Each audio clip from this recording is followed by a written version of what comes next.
Hoje nós vamos falar um pouco sobre vocação, sobre trabalho e sobre como a nossa fé cristã nos envolve e muda a nossa percepção em todas as áreas da nossa vida, inclusive o nosso trabalho.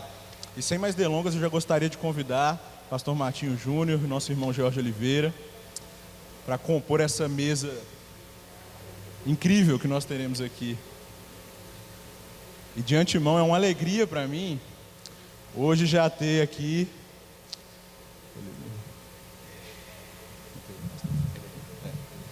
É uma alegria para mim ter nessa noite minhas 3 maiores referências do ministério. Eu acho que nem todo mundo tem esse privilégio. Martinho foi a pessoa que me deu um microfone pela primeira vez para pregar, me incentivou no ministério. Pastor Renan, há quase 4 anos já tem me auxiliado, me apoiado, me ensinado.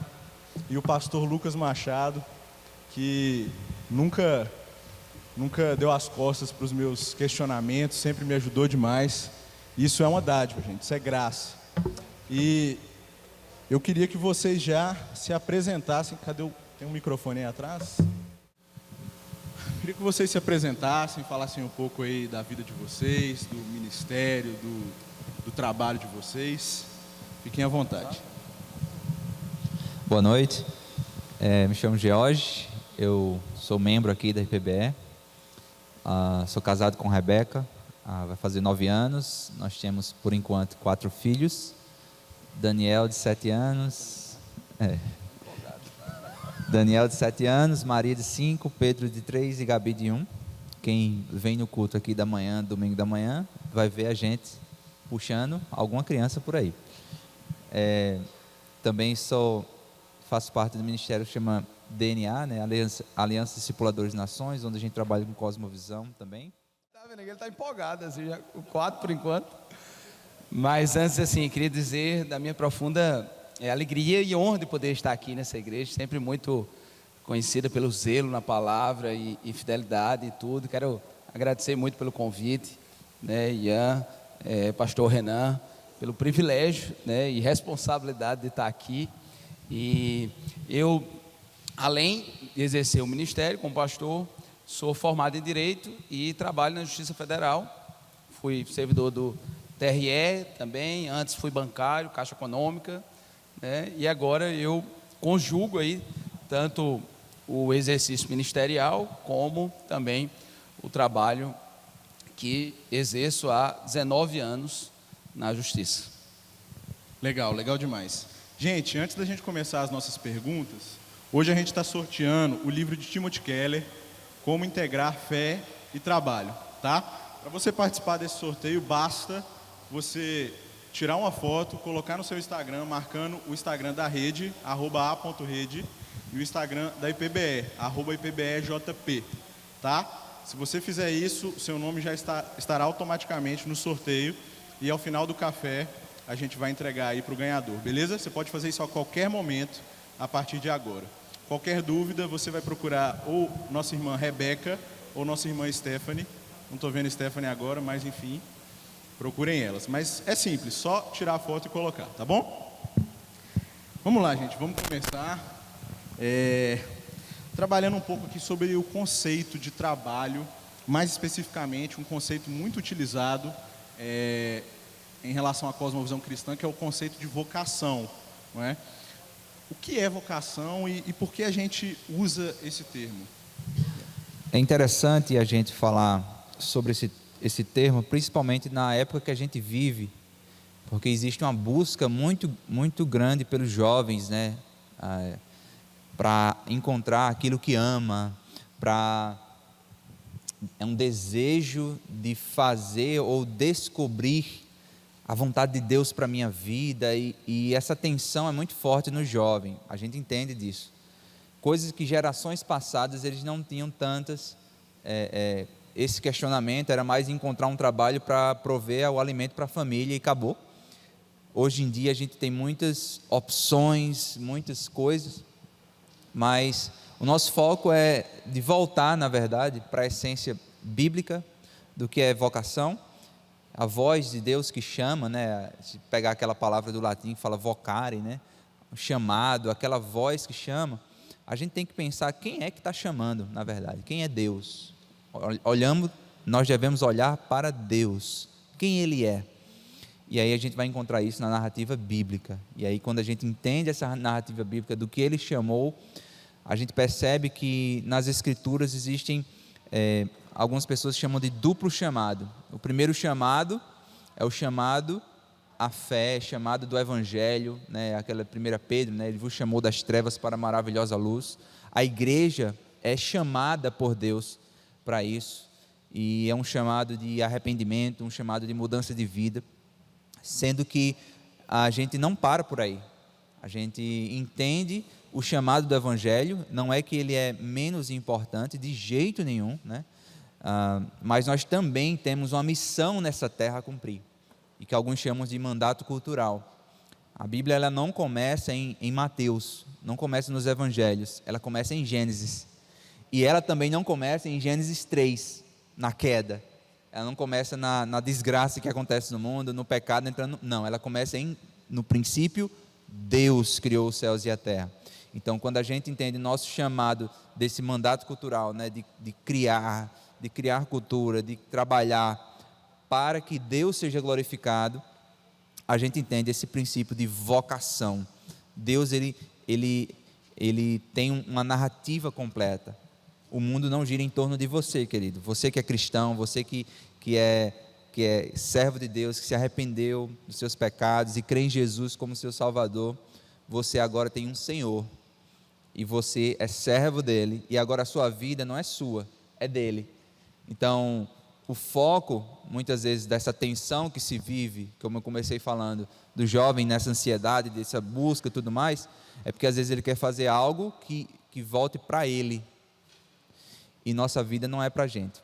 Então, vocação é aquela voz de Deus que chama, mas a sua voz está na narrativa das Escrituras, e nós precisamos conhecer as Escrituras para que a gente possa seguir e entender a nossa função nisso tudo, né? Então Deus deu dons e talentos para cada um aqui, a gente vai discutir mais sobre essas questões, mas basicamente um resumo do que é a voz de Deus, esse chamado duplo, né? Deus nos chama para a salvação e nos chama para o mandato cultural também. Então nós temos esses dois chamados aí que nós precisamos cumprir. Legal. Então basicamente todo cristão tem uma vocação, tem um chamado, tem um trabalho, né?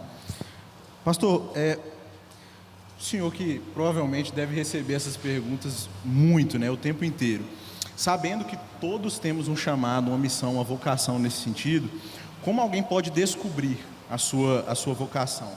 E será que é possível ter mais de uma? A gente vê muitos jovens hoje um pouco perdidos, né? Alguns saem dos seus cursos de formação inicial, vão para outros, não sabem muito bem o que fazer, como fazer.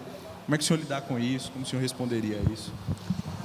Então, em primeiro lugar, eu acho que entender que a igreja ela pode auxiliar nesse processo à medida que não estabelece uma percepção dicotômica de que o chamado de Deus ela vai exclusivamente sobre o ponto de vista ministerial. A gente pode glorificar a Deus, fomos todos chamados, à medida que nós colocamos a nossa vida à disposição de Deus para glorificá-lo em tudo o que nós fizermos, né? Paulo escreve à igreja de Coríntios e ele diz: comais, bebais, façais qualquer outra coisa que seja para a glória do Senhor. Então, à medida que a gente põe a nossa vida de fato entregue e sob o comando e a direção de Deus, essa vida tem que ser para glorificar o Senhor.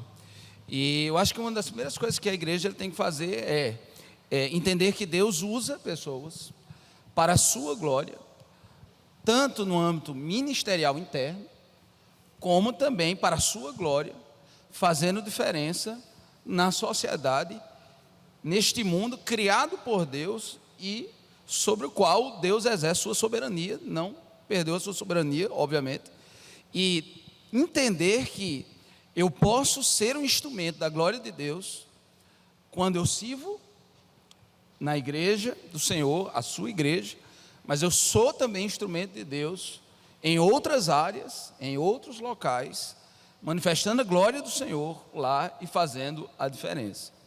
E se eu entendo de fato que a gente pode manifestar a glória de Deus e exaltar a Deus, tanto no âmbito ministerial interno, no contexto de igreja, como fora, eu tenho que também, quando pensar em orientar pessoas a exercer o seu chamado, exercer, né, a sua vocação, estimular também tais pessoas a entender que muitas das suas habilidades, capacidades, graça comum de Deus derramado sobre todos, muitos destes também foram para ser exercidos, né, no âmbito completo, integral, né, da criação. Então isso já começa a desmistificar aquela ideia de você achar que você é chamado, você tem uma vocação, se exclusivamente você exercer um ministério dentro da igreja, que sua vocação pode ser glorificar a Deus em locais onde sua vida fará diferença, manifestará a luz do Evangelho lá. E compreendendo dessa maneira, entender que Deus nos dá habilidades para exercer determinadas atividades, capacitações para exercer determinadas atividades, interesses que são próprios da nossa Constituição. Eu entendo um Deus soberano, que desde o início do seu agir em nossas vidas, nossas capacitações, talentos e habilidades não surgiram de uma forma aleatória, ou não foram dados a você para que fossem desperdiçados por algum momento na sua vida, onde isso deixa de ser utilizado para ser utilizado para outra coisa. Então Deus deu a cada um de nós habilidades, capacitações, interesses, que isso nos estimula a identificar quais são as áreas onde nos sentimos habilitados, mais aptos, nos sentimos mais realizados, e nestas áreas entender que fazer isso com excelência é glorificar o nome de Deus, e em tudo que fizer deixar claro a soberania, o agir de Deus. Assim você é um canal de Deus, não só servindo nas mais diversas áreas que existem da igreja, mas também fora, né, manifestando a glória de Deus. Então, compreender vocação e chamado não exclusivamente sobre um perfil ministerial, mas em um sentido amplo, né, na sociedade como um todo, como Cooper, né? Cooper fala muito sobre isso.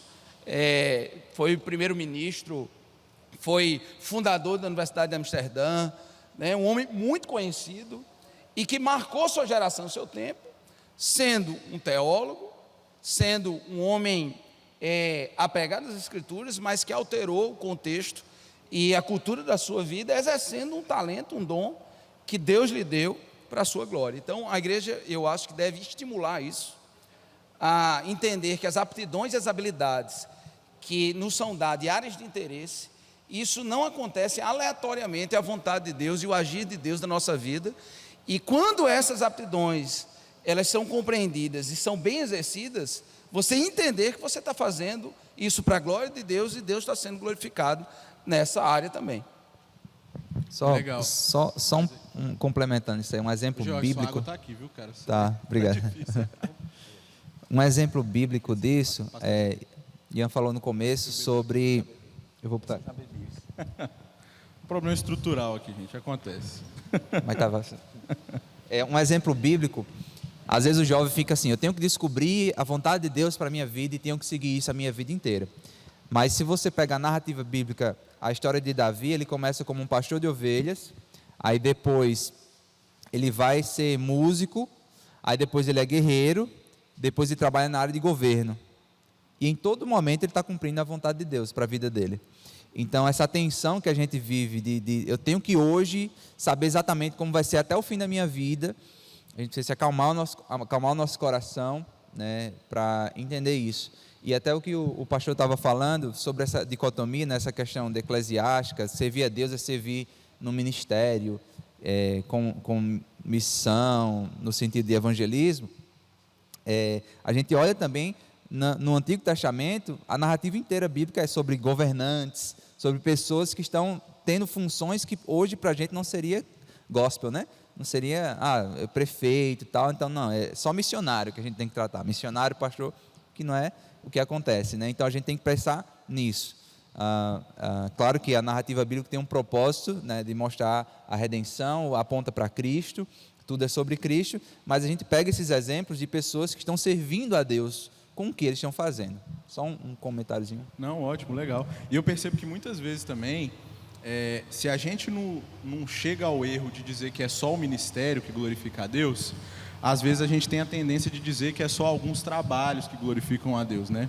E aí o Keller, ele cita, né? O Senhor, no início de todas as coisas, foi um jardineiro. Uma profissão que hoje dificilmente seria desejada no coração do jovem. E Jesus, quando veio em carne, foi carpinteiro, né?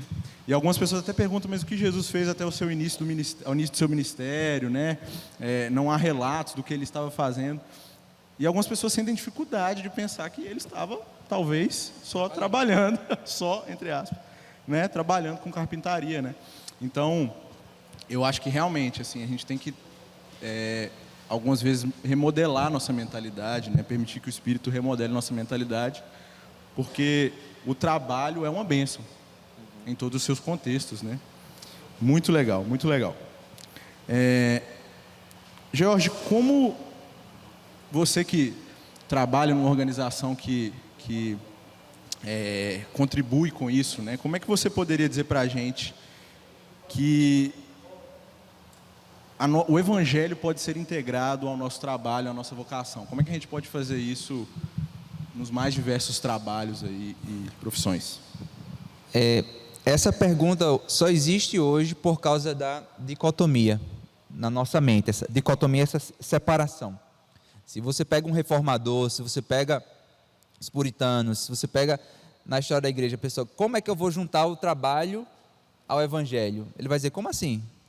Tipo, Vocês não juntam? Né? E se a gente pega também a narrativa bíblica, não existe separação, porque tudo é para a glória de Deus. Então, o trabalho do pastor aqui, Renan, dos pregadores que estão aqui todo domingo, é justamente nos mostrar e nos ensinar que é justamente sobre isso que a gente deve viver. O Evangelho verdadeiro, ele não tem como não alcançar a nossa vida por completo. Quando Cristo vem e nos resgata, ele muda toda a nossa visão de mundo, toda a nossa perspectiva. Então, existe, claro, a realidade do pecado ainda em nós, mas nós estamos apontando para isso, né?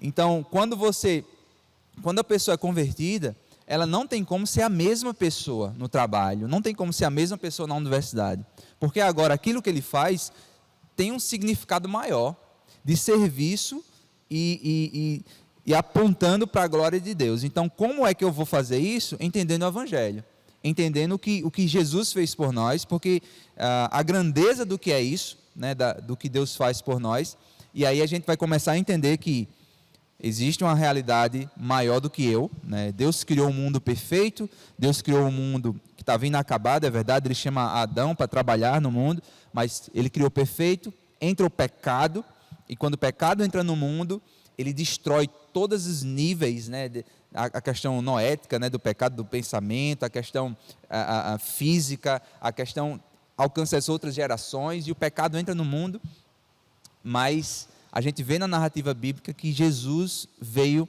e morreu pelos pecadores, e nós reinaremos com ele eternamente. Então a gente entende toda essa narrativa bíblica aí para dizer o quê? Que o Evangelho ele alcança toda a vida. Então mesmo em uma situação, em um mundo caído, mesmo nós ainda falhos, nós temos que entender que o Evangelho que nos alcançou, ele é muito, muito poderoso para restaurar você e dar propósito para você naquilo que você faz. Então, se eu sou um aluno de universidade, eu não vou ser um aluno de qualquer, porque eu estou aqui, porque eu estou servindo a Deus com o que eu faço. Se eu estou no trabalho, mesmo que é aquele trabalho que você não gosta, eu estou aqui, não é para mim, é para que Deus seja glorificado nesse trabalho. Então, o meu nível de trabalho, gente, eu não vou trabalhar para o meu gerente ou para o meu chefe, nunca, eu não respondo a você, digamos assim, né? eu respondo ao Senhor, Criador dos céus. Então a minha patente é muito maior. E o meu nível de responsabilidade é muito maior por ser cristão. Então agora, a minha vida por completo é assim. Então quando a gente entende o que é o Evangelho e o que é a narrativa bíblica, a gente vê que não existe separação. Nós que criamos essa separação. Por vários, tem um contexto histórico todo que nos trouxe até aqui, mas a gente precisa voltar para o que a Bíblia fala sobre o que é o Evangelho, sobre quem é Deus. A gente precisa voltar para essa essência para dizer assim, a minha vida inteira pertence a Ele. E aí tudo é diferente, tudo tem significado agora. Nesse livro que você, está aí? Nesse livro que você fala, ele tem 3 seções basicamente, né? Tem como Deus cria o trabalho, ou para que Deus cria o trabalho, né? O trabalho não é resultado da queda, existem consequências no trabalho, mas o trabalho é bênção, assim como filhos é bênção, trabalho é bênção de Deus.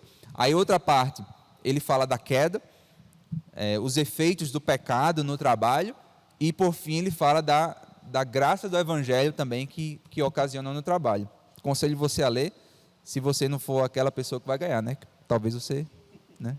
Inclusive tem que fazer o arroba. Tá? Mais um incentivo aí fazendo para tirar a foto e botar os arrobas aí. Mas eu acho que é basicamente isso.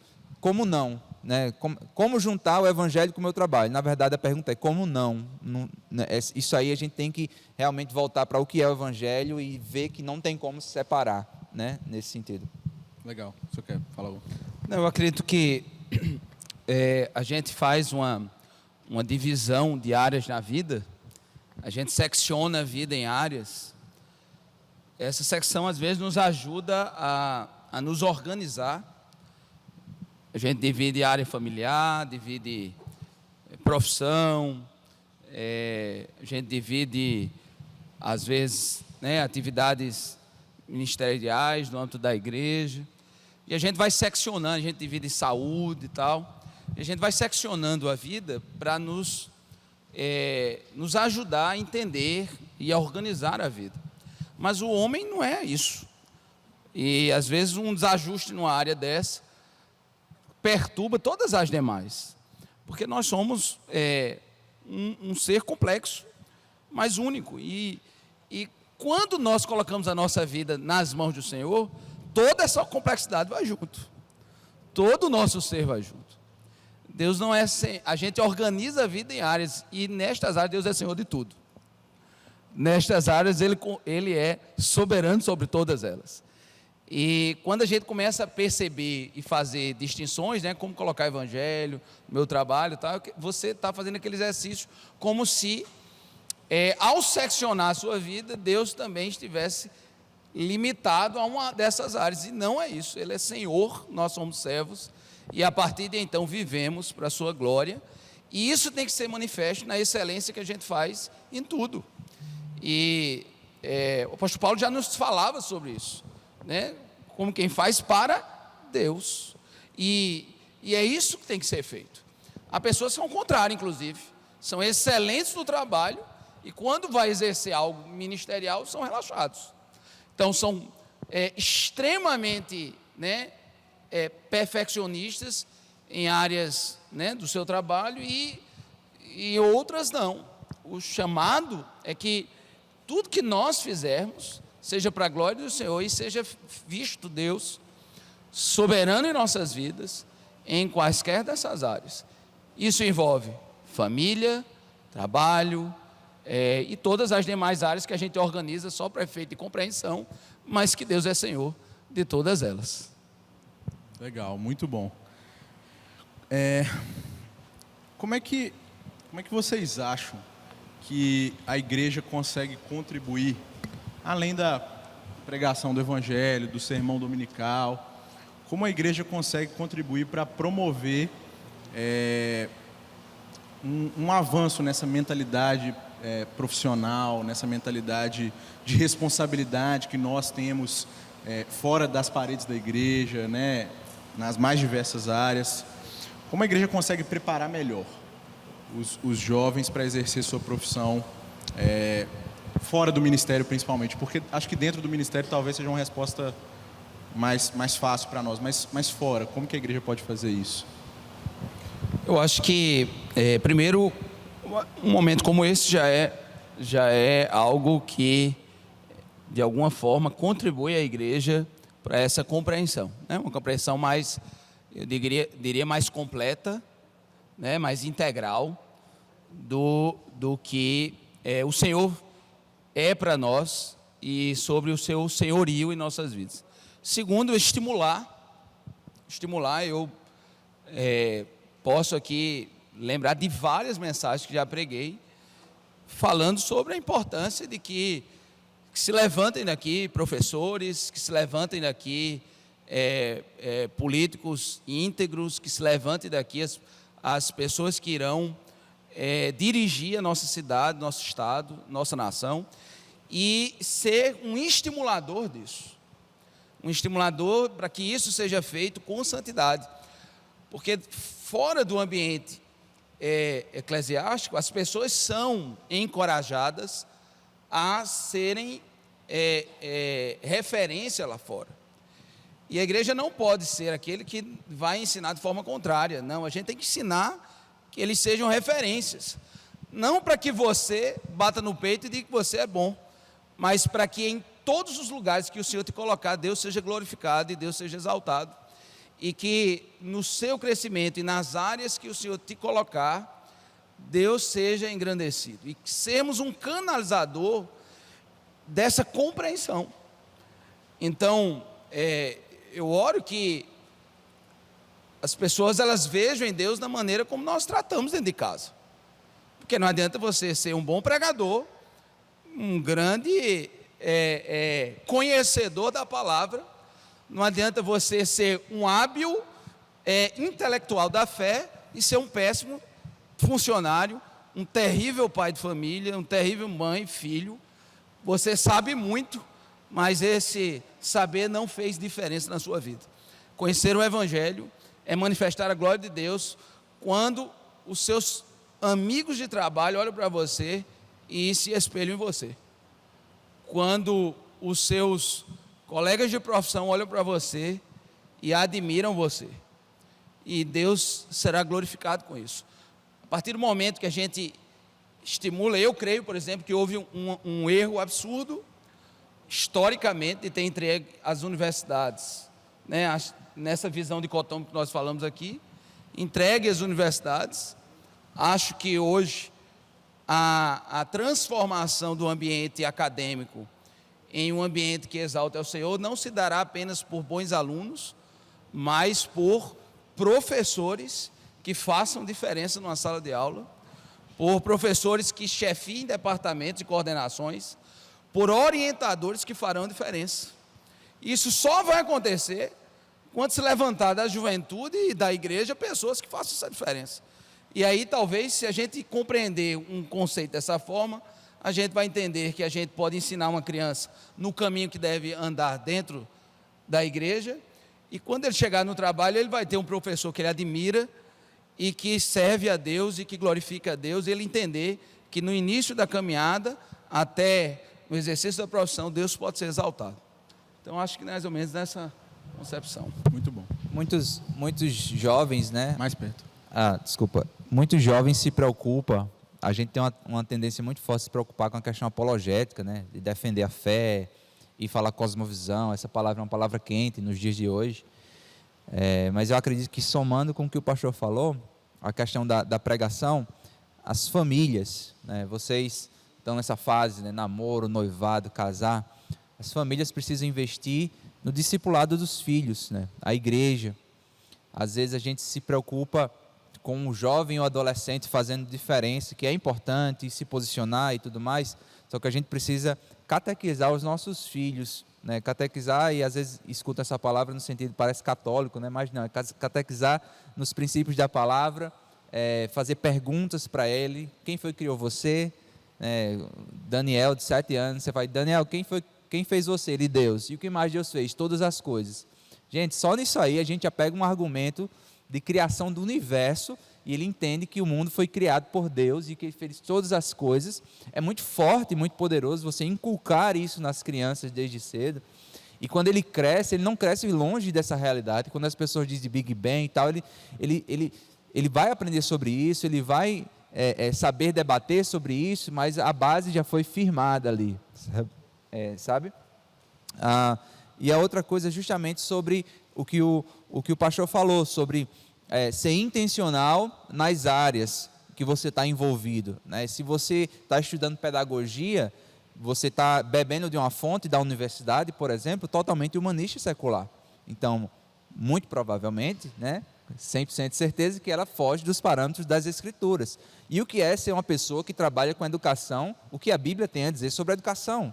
Vamos, como igreja, a igreja de Cristo, vamos sentar pessoas, discipular pessoas mais velhas, mais experientes, vamos ver o que a Bíblia fala sobre a educação e vamos caminhar com você, né? Uma pessoa, quando vê na universidade sobre educação um Paulo Freire, um Vygotsky, um Piaget, e vai estudando sobre essas coisas, às vezes tomam como verdade. Então, às vezes, tem muitos cristãos na área de pedagogia que você vai refletir sobre um princípio metodológico não cristão, mas porque essa figura dessas pessoas você não pode debater. E, às vezes, essas pessoas defendem, né, esses nomes que eu falei, defendem princípios totalmente anticristãos e partem de parâmetros anticristãos. E a gente tem que bater de frente com isso, refletir sobre isso, na medicina, na odontologia, em tudo que a gente faz. Então, essa constante crítica e leitura da palavra de Deus, a realidade que é aplicada em cada jovem, a gente começa a servir de uma maneira diferente, né? Mudar a mentalidade para aquilo que a gente faz. Muito bom, muito bom.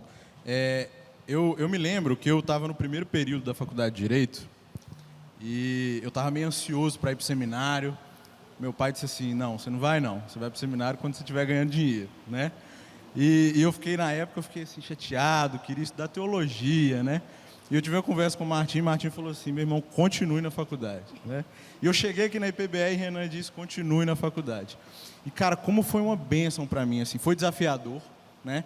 Eu acho que não dá para ser romântico dizendo que é fácil, é simples, né? Não é desafiador viver no mundo, viver na academia e trabalhando como cristão, com a ética cristã, é difícil. Mas, ao mesmo tempo, nos encoraja a saber o que Deus pode fazer através disso, né? E eu acho que o preparo, em todos os aspectos, emocional, intelectual, é algo importante. E eu acho que, às vezes, é algo que nós precisamos investir mais, né? Eu tenho um amigo meu lá de Belo Horizonte, ele estava lendo um livro, e ele é um cara, ele adora produzir arte, pintar quadro, escrever história. Hoje ele fez um curta, e ele me chamou para fazer um documentário com ele. A gente estava estudando um livro junto, Fazendo Cultura. E o livro diz assim que, normalmente, como crentes, nós temos 3 fases. A primeira é a fase da inocência, que a gente se converte e acha que é possível viver dentro da igreja sem nunca mais ser bombardeado de novas informações, que está tudo bem, vai ficar tudo bem.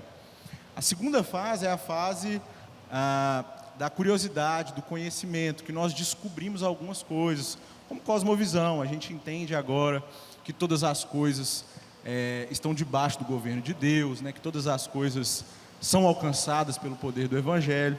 Mas essa não é a última fase, porque não basta a gente entender, né, que tudo pode ser alcançado, lido, percebido através das lentes do Evangelho. É mais do que isso, que é justamente a terceira fase, que é a vida adulta, que é a fase da responsabilidade. Porque, gente, se a gente entende o impacto do Evangelho em todas as áreas, a gente precisa, então, produzir a partir de agora. E não deixar só que os outros produzam, né? Nosso irmão que já esteve com a gente aqui várias vezes, Anderson Paes, que é um excelente jurista e um bom teólogo também, mas ele lançou na semana passada um livro sobre direito, Estado de Direito e Política, e está como o segundo mais vendido da Amazon no tema. Veja só, ele escreveu um e-book, fez a capa no Photoshop lá, um negócio super, né, bonito, mas sem a ajuda de ninguém lançou, cara. E eu digo assim, dentro da faculdade de Direito, como a gente precisa de autores cristãos, que enxergam a realidade do direito, enxergam a realidade da política de forma cristã, né?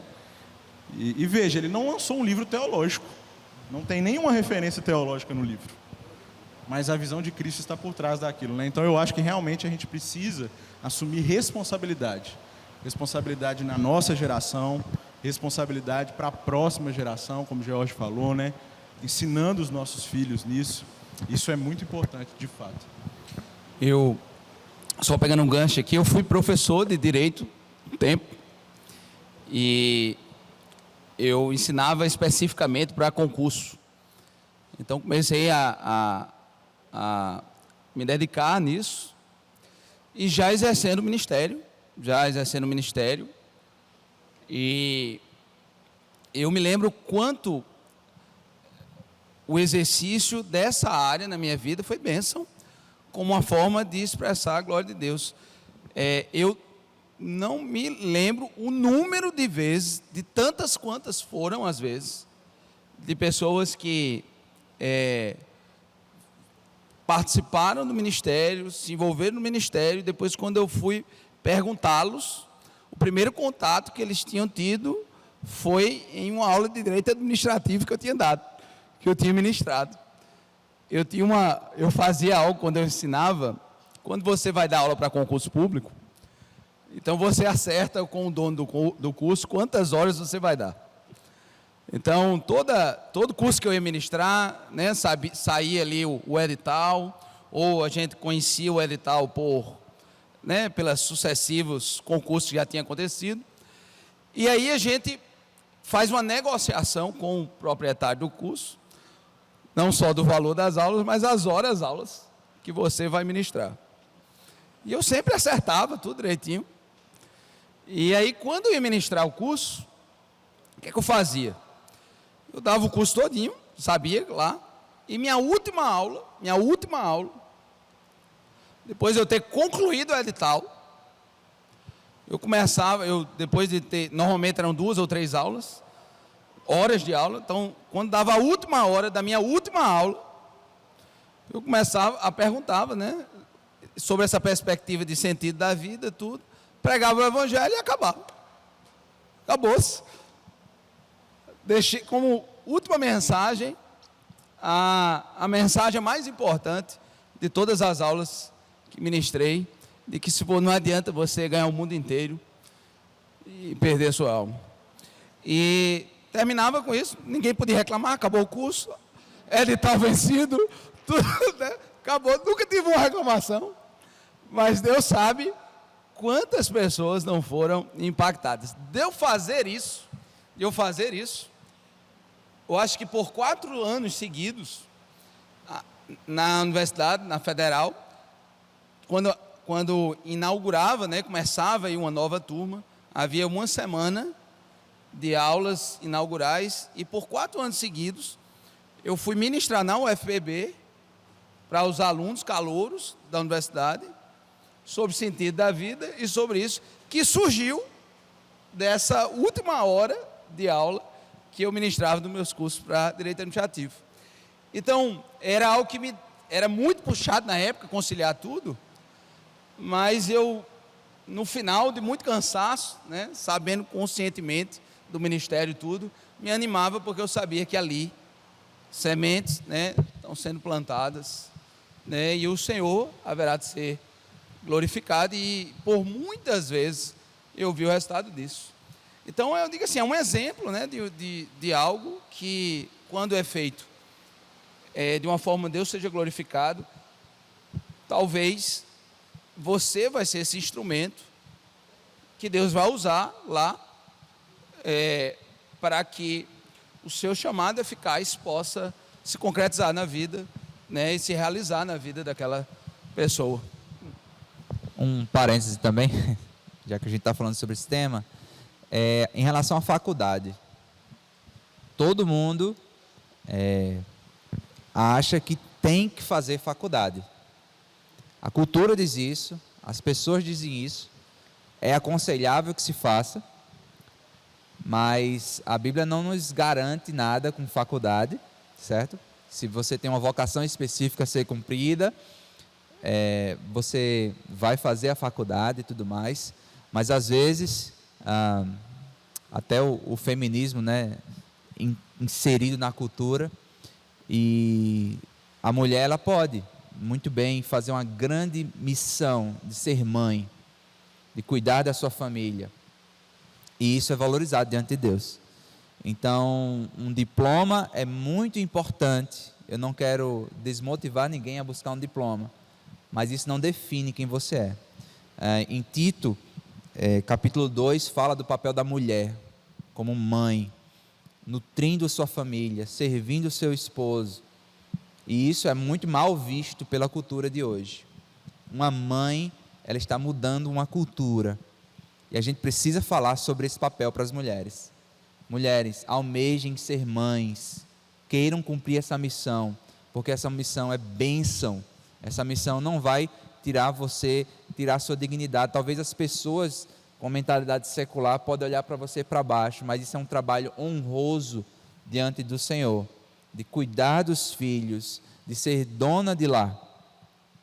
E em um contexto hoje secular eu seria apedrejado, né, chamado de machista, mas eu acho que a gente tem que se posicionar como cristãos, no sentido de que isso é honra também, é valioso, tá?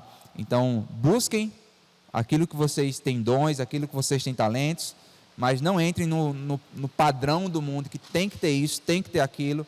Você tem que servir a Deus, tem que trabalhar com honra, trabalhar firme, mas é um grande trabalho também, tá? Só um parêntese aí que eu queria fazer sobre esse ponto especificamente. Muito bom, muito bom. Para encerrar esse bloco, eu gostaria que vocês falassem um pouco sobre o papel do descanso no trabalho, né? A gente sabe que o Senhor descansou e nos ordena descansar também. Então, hoje, qual é o papel do descanso para nós cristãos dentro dessa vida de trabalho, dessa vida agitada, nessa correria toda? Quando a gente pega lá Êxodo 20, né, tem os 10 mandamentos, a gente vê muito não de Deus. E, na verdade, quando a gente olha para aqueles nãos, a gente tem que olhar para o que é que Deus está dizendo sim, né? Não matarás, não assassinarás, né? Está dizendo o quê? Sim à vida. Ele valoriza a vida. E quando a gente vê a questão do descanso, a gente vê uma ordenança de Deus. Deus é o Criador, Ele nos criou, Ele sabe da nossa estrutura. Às vezes aquele jovem que quer, né, crescer profissionalmente e tal, diz, não Deus, eu vou descansar aqui não, eu vou lá porque eu tenho que trabalhar 7 dias e tal, não vou no culto hoje não, porque eu tenho que crescer aqui e vai pulando essas coisas.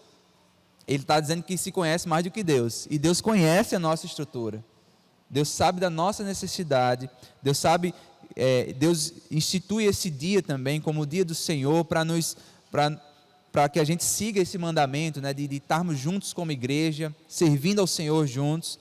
Então, é muito importante esse dia de descanso, para a gente entregar para o Senhor, né, a nossa confiança, a nossa vida, dizer que nós dependemos dEle, que confiamos nele, ao mesmo tempo de que a gente tem 6 dias para trabalhar, e trabalhar com excelência, e trabalhar muito bem, trabalhar com o nosso melhor, para que Deus seja glorificado. Então a gente vê esse contexto, né, do Criador que nos cria a nossa estrutura, Ele sabe quem nós somos.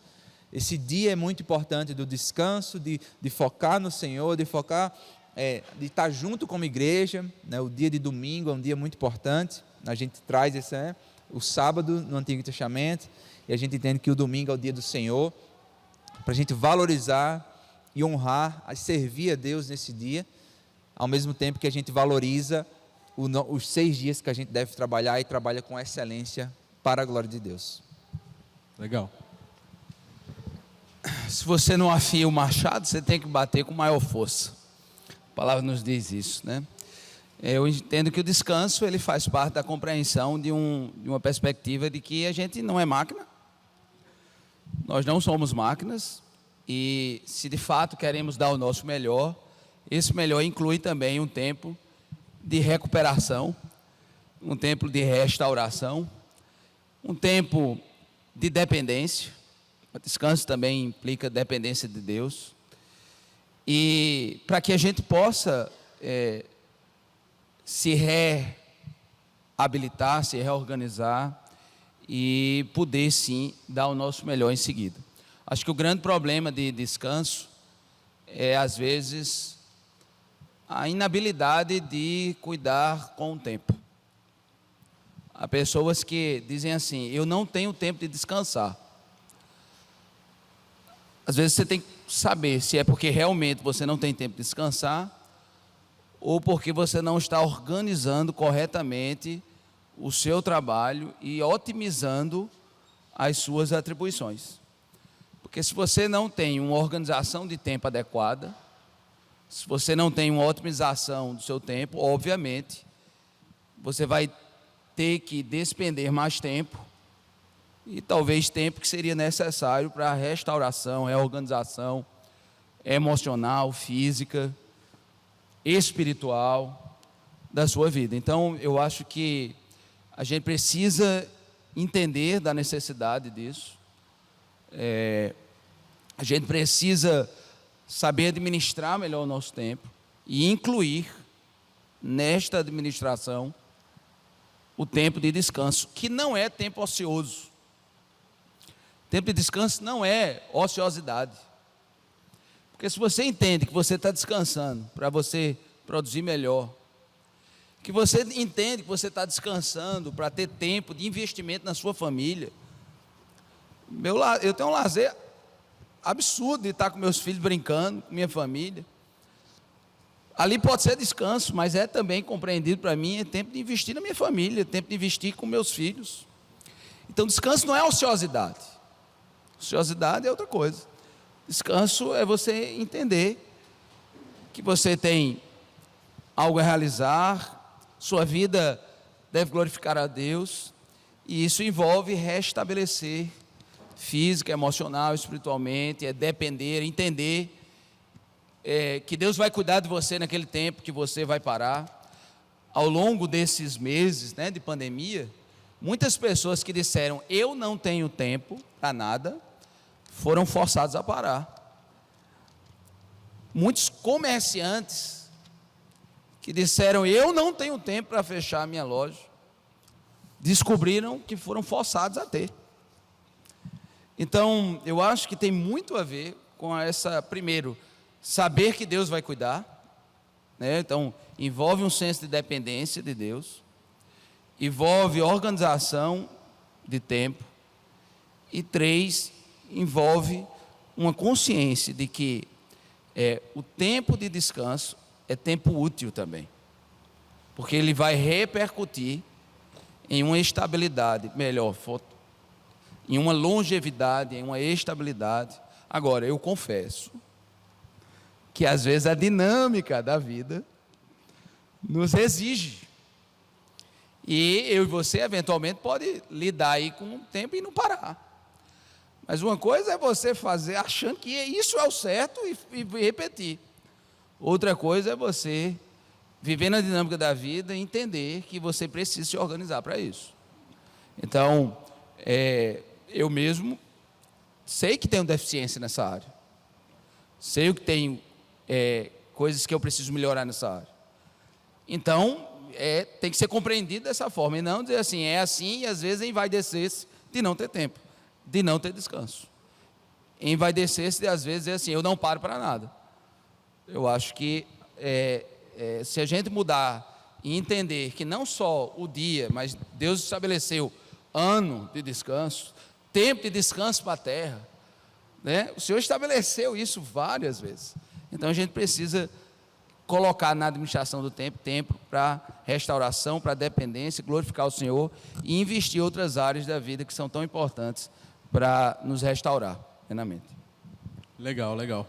Um escritor cristão, ele disse que, além da dádiva do dia do Senhor, que é um pedacinho do céu aqui na terra, que a gente descansa como descansará na eternidade, o Senhor nos deu todo dia uma porção disso também, Por isso que a gente precisa dormir. Então, mesmo aqueles que não querem se render ao descanso, em algum momento vão precisar de fazer isso. É quase que um mandamento biológico a ser obedecido. Assim. Só não pode fazer da vida um descanso, também não.